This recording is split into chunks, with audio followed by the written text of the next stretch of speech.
Railway स्टेशनवर चिमुकलीशी गैरवर्तन, त्या नराधमाला आईने चपलेने झोडपले, जागीच अद्दल घडवली.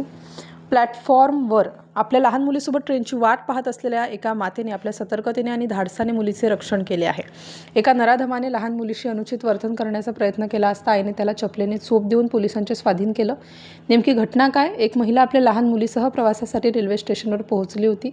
गाडी येण्यास उशीर असल्याने आणि प्रवासाच्या थकव्यामुळे ती महिला आपल्या मुलीला जवळ घेऊन प्लॅटफॉर्मवरच काही वेळ विश्रांतीसाठी आडवी झाली.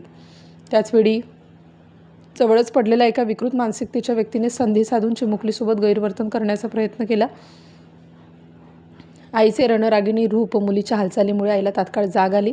समोरचा प्रकार लक्षात येताच आईने क्षणाचाही विलंब न लावता त्या नराधमाला पकडलं. लोक काय म्हणतील याचा विचार न करता तिने स्वतःच्या हातातली चप्पल काढली आणि त्या व्यक्तीला सर्वांसमोर बेदम चोप दिला. आईचा हा संताप पाहून तिथे उपस्थित असलेल्या इतर प्रवाशांनी धाव घेतली. Star news bureau, Nashik.